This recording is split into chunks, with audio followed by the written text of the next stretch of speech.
That tray bore more than just a meal. It carried an insult. 5 words handwritten in blue marker on the meal wrapper. Delicate patient, of African descent.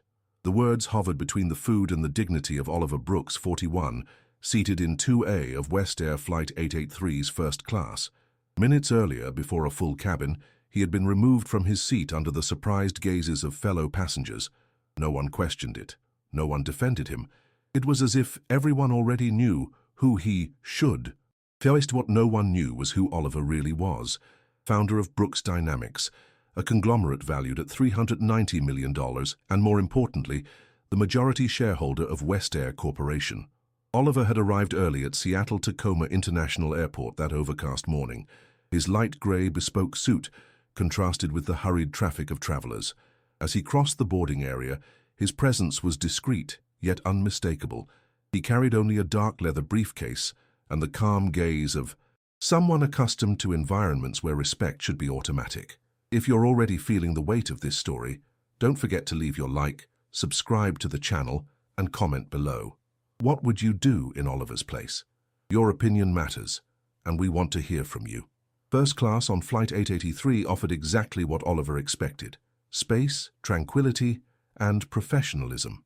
Seat 2A was not merely comfortable, it was strategic. It gave him easy aisle access and enough distance from cabin noise.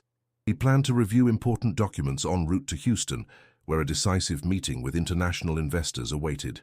As he stowed his briefcase under the seat in front and prepared to buckle in, he was interrupted by the firm click of shoes on the aisle floor. A sharp procedural voice rang out, "Sir, may I see your boarding pass, please?" Oliver looked up. Standing before him was the cabin manager, Rachel Simmons, her expression stern and her smile tense. Oliver handed over the ticket without a word. Rachel examined it carefully, as if searching for an invisible flaw. When she confirmed its authenticity, her expression did not soften. Instead, it hardened further. "There's been a small mix-up, Mr. Brooks," she said, in an uncomfortably formal tone. "This seat is generally reserved for one of our Platinum Heritage clients. We'd like to ask you to relocate."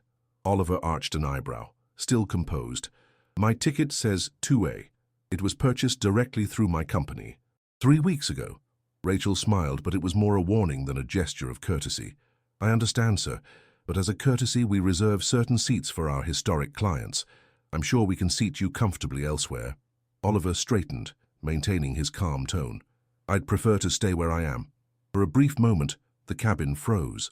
Conversations hushed. Curious glances began to flick toward them. Rachel hesitated, then forced another smile. "I'll call the purser." And so the tension began to spread on Flight 883, with passengers barely settled and seatbelts yet unfastened.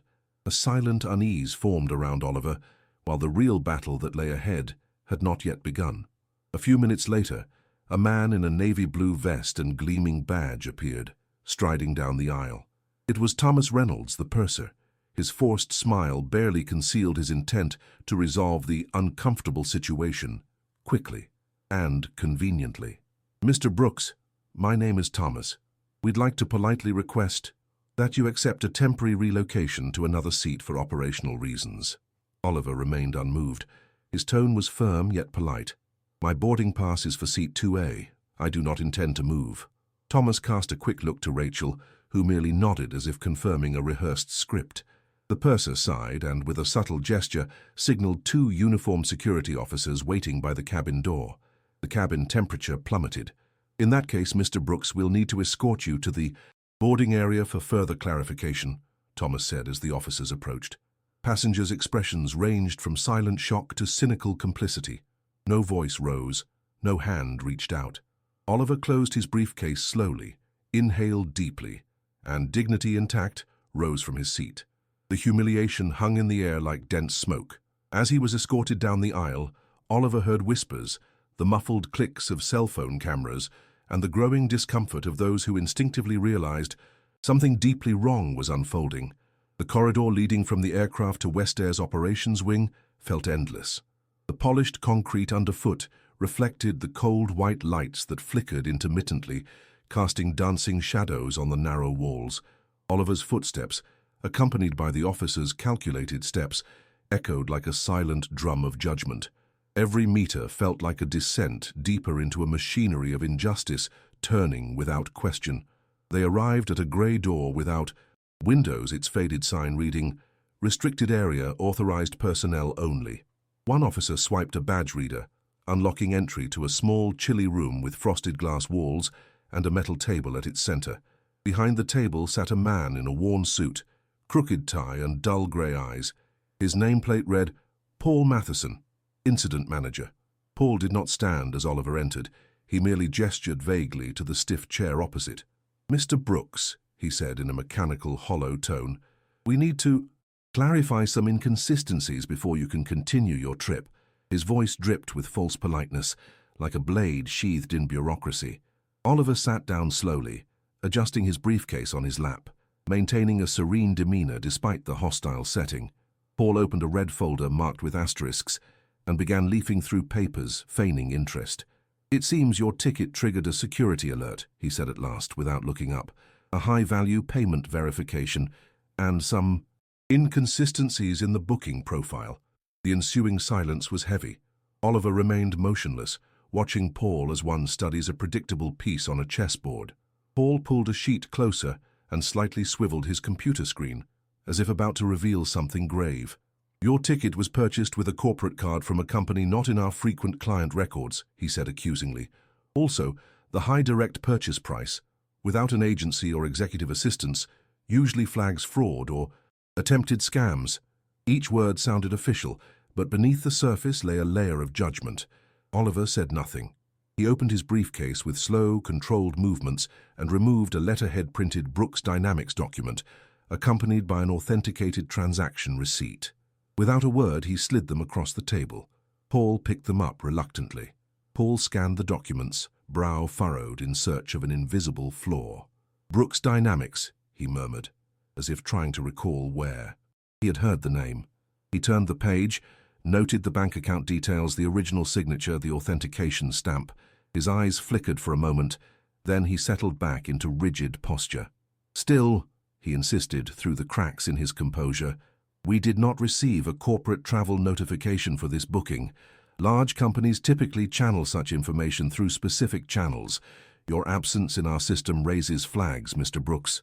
Oliver folded his hands over the closed briefcase, leaning forward slightly without raising his voice. "The absence you see is not my error," he said, voice as sharp as a scalpel.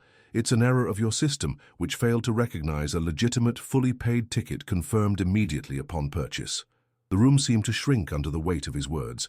One of the officers exchanged a brief, uneasy glance with the other, but Paul persisted in his ritual of protocol. The manager cleared his throat, straightened his rumpled shirt collar. "Our procedures exist to protect our clients, Mr. Brooks," he declared, as if reciting an internal manual. "And, unfortunately, in cases like yours, we must act cautiously." His phrasing, "cases like yours," betrayed prejudice hidden beneath polite veneer. Oliver felt the intent behind the words as clearly as if spoken in cruder terms. He rested his elbows on the table and spoke, letting a spark of firmness enter his tone. "The caution you invoke is not neutral. It's not protocol. It's perception. A silent assumption that I, seated in first class, don't belong there. And before you deny it, know that every gesture you made confirmed it." Paul parted his lips to reply, but nothing emerged. For a moment, the hum of ceiling fans was the only response. Paul exhaled, tossing the documents onto the table with a sigh, as though relieving himself of an uncomfortable burden. "I'll forward this for an additional review with our payment center," he said, attempting to regain authority. "In the meantime, Mr. Brooks, please wait in this room." He picked up his tablet and began typing without looking at Oliver, an act of deliberate exclusion. The message was clear: "You're not a priority here." Oliver leaned back in the stiff chair, crossing his legs with controlled composure. He knew this script well. It was not the first time his dignity had been quietly judged, nor would it be the last. But unlike previous occasions, this time the cost of underestimating him would not be paid by him. It would be charged to those who, through arrogance and bias, were about to lose far more than they imagined. He fixed his gaze on the frosted glass wall before him. Beyond it, indistinct voices passed like shadows, ground agents pushing carts, crew members hurrying by stranded passengers. The contrast was cruel. While the world outside moved on in indifferent haste, he sat confined, innocent, under veiled suspicion. The small red hand of the digital clock on the wall ticked the minutes slowly, each second reinforcing the silent humiliation imposed upon him. Yet Oliver remained unflinching, no explanations demanded, no weakness shown. Seated with perfect posture, he embodied self-control amid injustice. On the other side of the table, Paul typed furiously on his tablet. The staccato of virtual keys filled the silence like drops of disdain into an empty bucket. Every so often, the manager cast furtive glances at Oliver, as one might watch something feared but not respected. He seemed to expect indignation, anger, even submission, any response that would confirm his silent prejudices. Instead, Oliver offered only serenity, so solid it grew uncomfortable. Time crawled in cruel slowness. After almost 40 minutes, Paul's tablet pinged. The discreet alert sounded like an echo in the room. Paul clicked swiftly, eyes scanning the screen with growing unease. Beneath his forced efficiency, tension showed in his shoulders, shallow breaths, unsteady movements. Oliver noticed every subtle shift, the sudden change in expression, the fine bead of sweat forming at the manager's temple. Paul cleared his throat, attempting casual tone. "Mr. Brooks," he began, avoiding Oliver's eyes, "it appears there was an initial processing error. Your purchase has been verified as legitimate." He delivered the news with the energy of reading a defeat notice. "Our team is now correcting the situation, and shortly we will offer you a new seat." A procedural excuse dressed up as courtesy, devoid of genuine apology or acknowledgement of the embarrassment caused. Oliver leaned forward slightly, forearms resting on the metal table. His voice, when he spoke, cut through the air like a razor. "It is not about a seat, Mr. Matheson. It's about what your system saw or chose to see when it analyzed who I am." Each word fell precisely, like a lawyer laying out evidence for a jury. Paul shifted restlessly in his chair, trying to regain control, but imbalance had already set. I am a passenger with a valid ticket, executive status, a clean history, and a confirmed transaction," Oliver continued, still calm. "And yet, I was removed from my seat without question, treated as a suspect before being treated as a human being.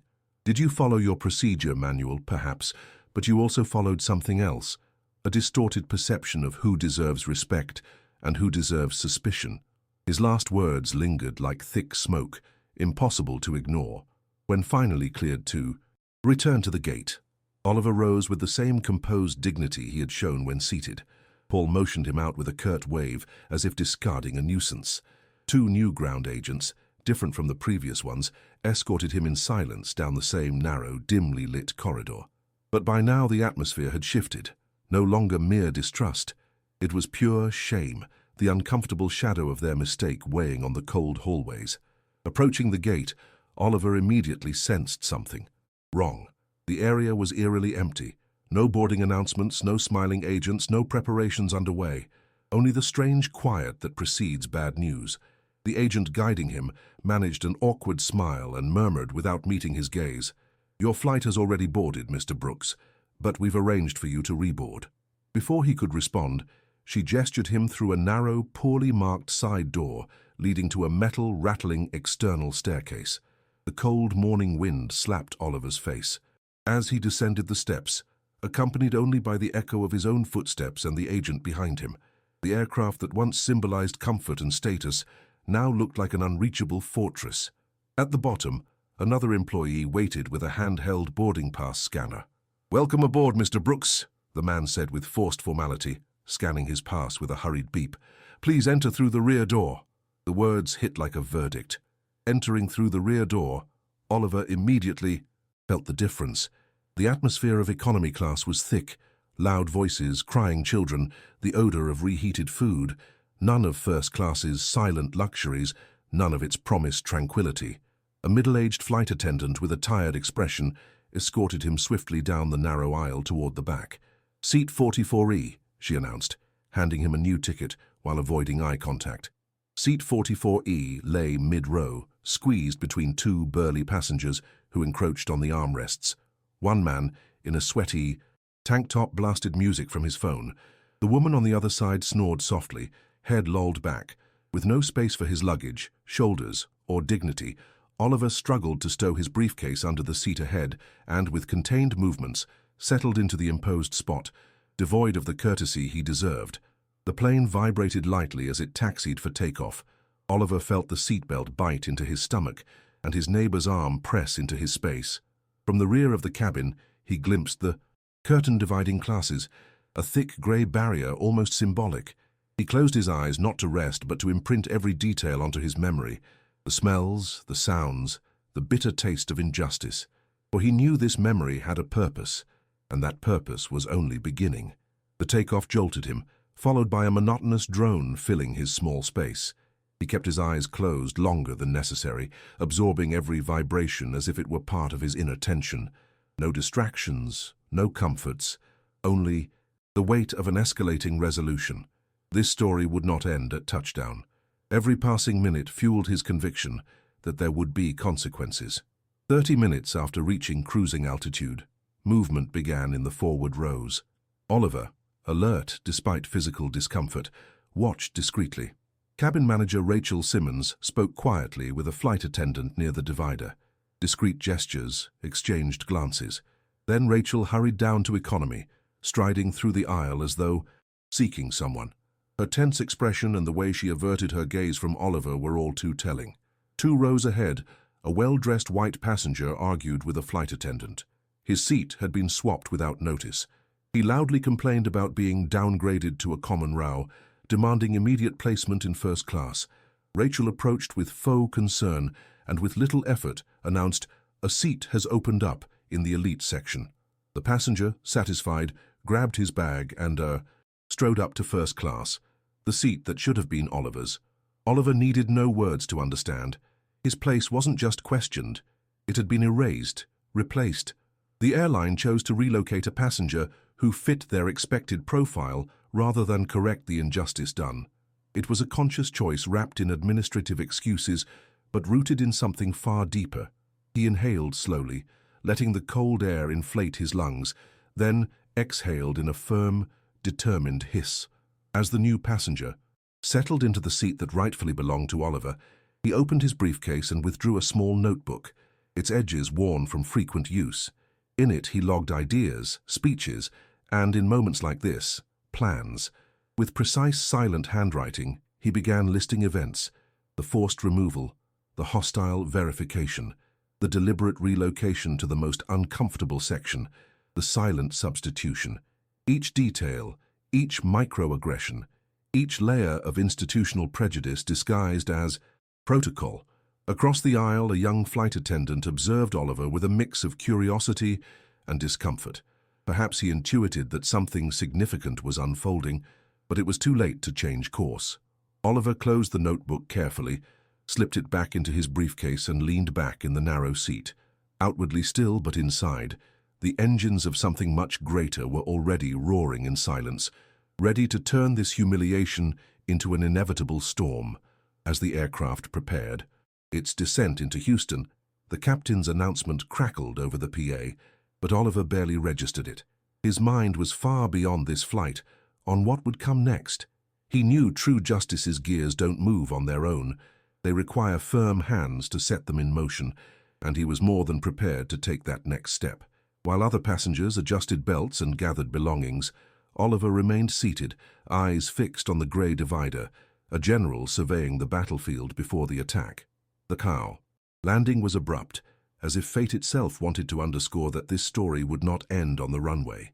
As the plane docked, the usual bustle of eager passengers commenced, belts unclipping, overhead bins flung open, phones pinging for signal.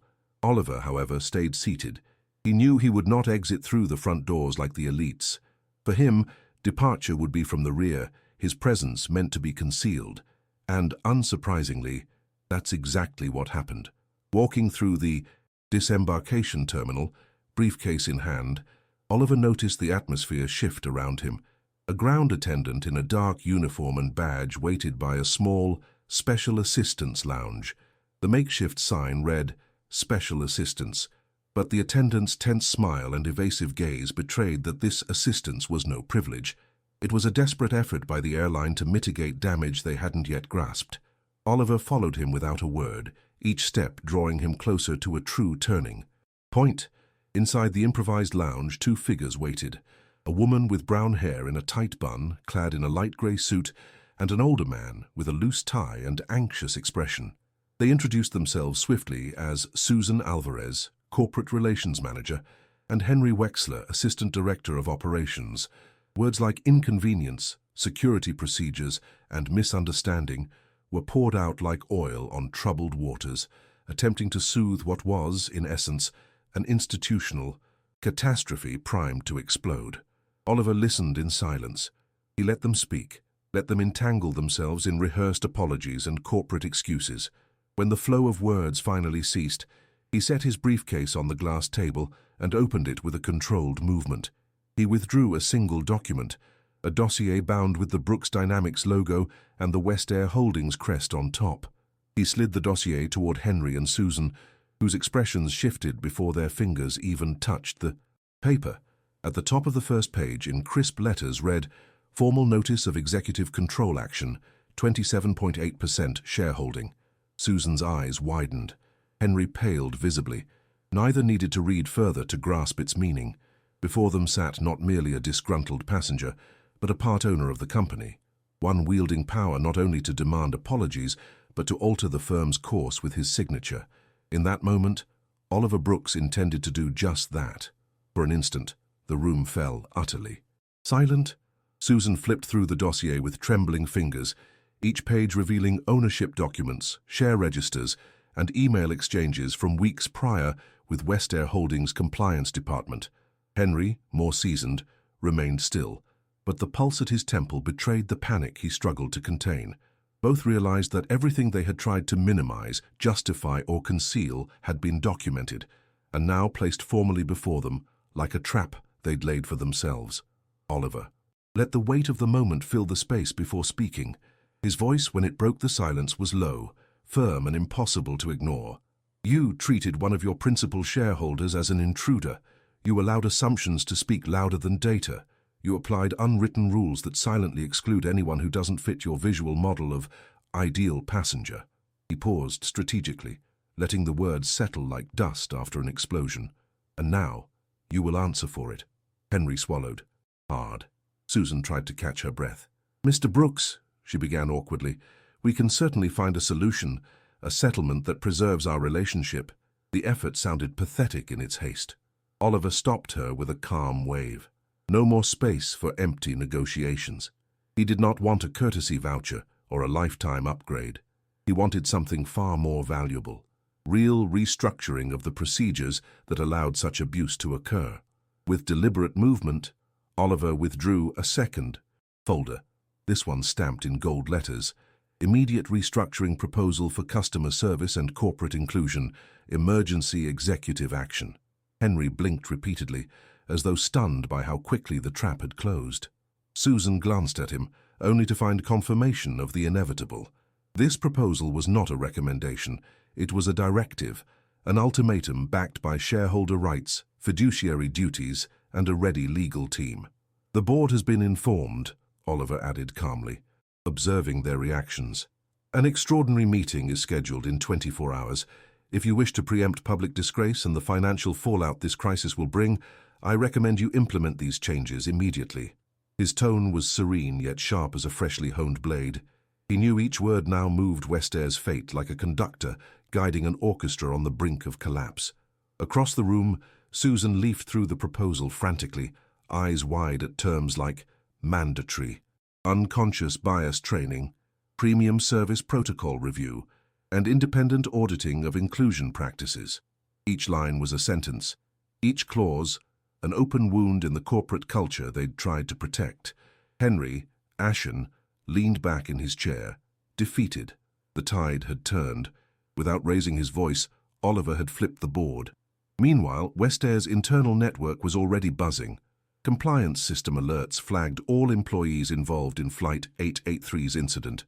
Notifications cascaded, suspended profiles, blocked access rights, revoked administrative credentials. Some, still at the airport, received terse messages on their corporate devices. "Your account has been temporarily deactivated. proceed immediately to human resources.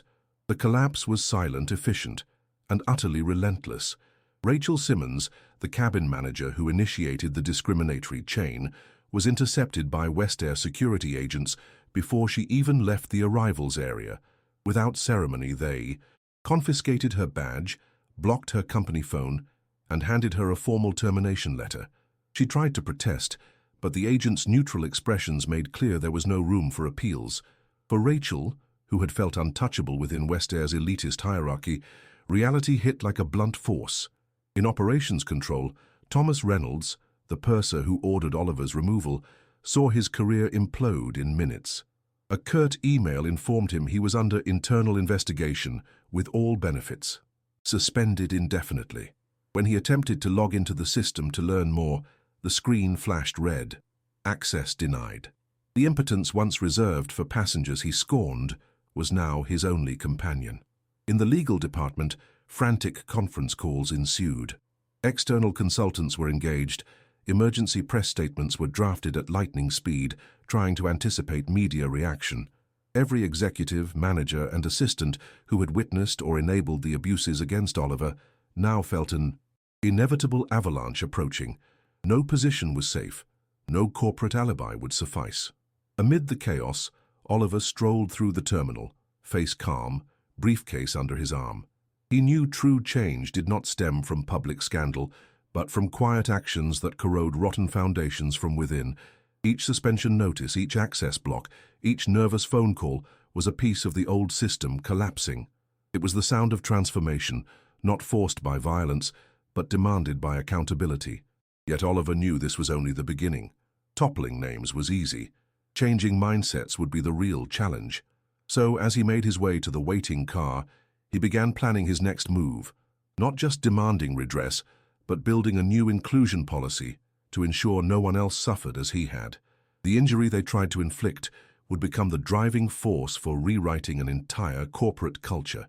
The next day, the story broke, not via an official statement nor an exclusive report, but through West Air employees themselves, appalled and outraged, who shared the narrative on social media. Excerpts from emails, screenshots of blocked access, whispers about the passenger who was actually part owner. Within hours, General West Air incident trended globally. Indignant comments poured in by the minute. Long-time customers demanded answers. The airline's once solid image of excellence began to fracture before the world's eyes. Headlines soon dominated news sites. Billionaire removed from first. Class in corporate discrimination scandal. TV shows invited experts to debate institutional racism and corporate bias. Market analysts warned investors of severe reputational risks facing West Air. Every word, video, and interview intensified the pressure like steam trapped in a boiler nearing explosion. No emergency response could contain the damage. The airline, that once silently dictated privilege, now had to listen. Within West Air Holdings headquarters, panic reigned. Executives who weeks before boasted of achievements now exchanged furtive glances in the corridors, fearing they'd be next. Extraordinary meetings were convened, once ignored inclusion policies resurrected, crisis consultants hired at great expense to stem institutional hemorrhaging. But for Oliver Brooks, all that was a belated reaction. True change wouldn't come from hastily dousing flames, but from rebuilding foundations. Meanwhile, Oliver refused all interview requests. He sought neither fame nor applause. He wanted actions to speak for themselves, transformations so deep that no one thereafter would be judged by appearance stepping into a first-class lounge, purchasing an executive ticket, or claiming their rightful space. His strategy was clear: fewer headlines, more structural change, and with each passing hour, more people joined his cause inside and outside the company. To ensure change went beyond rhetoric, Oliver formed an independent oversight committee, lawyers, diversity experts, formerly discriminated employees and ethical investors. This body would wield real power, review protocols, approve leadership hires, audit customer service practices. A new code of conduct was drafted, surprisingly including a direct accountability clause. Any employee discriminating against customers based on race, class, or appearance would be immediately terminated without severance. At week's end, a national announcement unveiled the policy. West Air Holdings' CEO, looking contrite, pledged profound reforms and publicly acknowledged the airline's structural failure. He issued unqualified apologies, naming Oliver Brooks as the catalyst. But Oliver, watching in silence, knew those words were just the start. For true victory was not forcing an apology, but planting a seed of change destined to outgrow that incident. As directors scrambled to mend the airline's reputation, unexpected movements arose internally. Employees once silenced by fear now felt empowered to speak. Old accounts of subtle discrimination, microaggressions during boarding, humiliating VIP lounge encounters surfaced like a dam breaking. Oliver, tracking each new testimony through the oversight committee, realized real change was happening through the silent courage of those once invisible. One name that emerged seeking redemption was Thomas Reynolds. The purser who removed Oliver sent a formal letter to the committee, not to justify his actions, but to publicly admit his failure. In his account, Thomas detailed how implicit biases were informally taught and reinforced among staff. Silent preferences for certain passenger profiles, differential treatment masquerading as protocol, systemic exclusions never officially recorded. His belated confession was a roadmap to the problem's roots. Guided by Oliver, the committee launched a pilot re-education program for those like Thomas, who showed genuine remorse and willingness to change. It wouldn't be easy, nor guaranteed. Participants faced intensive ethics, diversity and institutional responsibility training, plus volunteer service in historically marginalized communities. The aim was clear, not punishment, but transformation of consciences. Rachel Simmons, unlike Thomas, chose silence. She refused cooperation, retaining lawyers to fight her dismissal. Her lawsuit backfired when previous discrimination complaints against her surfaced, filed and buried by managers now under scrutiny. Rachel's downfall became emblematic, a warning that a privilege, culture disguised as protocol, had no place in a reborn West Air. Inside the company, changes became visible. Early mandatory trainings altered small gestures. Agents addressed passengers by name rather than appearance. Complaints were treated seriously, not dismissed as administrative hassles. Representational diversity became a promotion and hiring criterion. Observing from afar, Oliver sought no recognition. His victory lay precisely where it no longer needed to be said, respect rebuilt in corridors once tainted by quiet arrogance. Still, he knew the toughest change was internal. After 3 months of policy rollout, Oliver proposed something more daring, an independent aviation industry inclusion foundation funded by West Air profits. It wasn't symbolic. It was a lasting commitment, renewed yearly, with every hire and every decision impacting lives once denied the space they deserved. In the following months, the Horizons Initiative, Oliver's foundation, became a landmark in aviation equity, not a facade for PR but a real engine of change.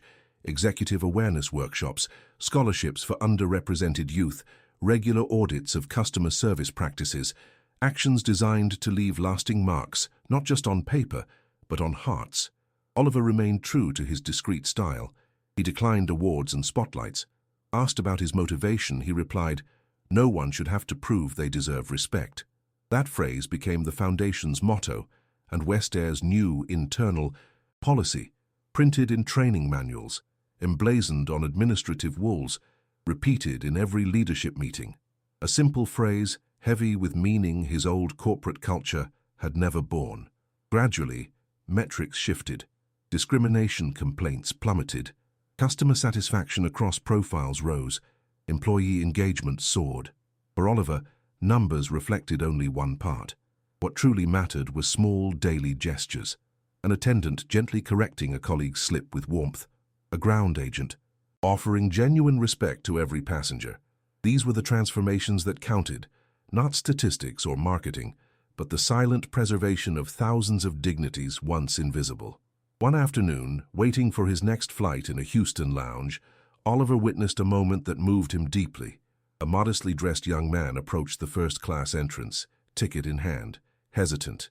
Before he spoke, a West Air staffer smiled warmly and said, "Welcome, sir. Please make yourself at home." No questions, no judgments, no hesitation. The naturalness of that gesture, unthinkable not long ago, spoke louder than any report or statistic. Oliver smiled almost imperceptibly, took his coffee, and sat by a window. The sunset painted the airport in gold and purple, as if even nature celebrated this silent victory. He knew the fight for dignity was unending, but in that moment, that small instant, he felt it had been worth it, not only for his story, but for all the stories still to be written in. Corridors where, finally, everyone could walk with head held high. Thus, sitting before the sunset, Oliver Brooks understood true justice is not about humiliation, retaliation, or destruction. True justice transforms, teaches, and builds bridges over ignorance and fear's abyss. And that is exactly what he had done.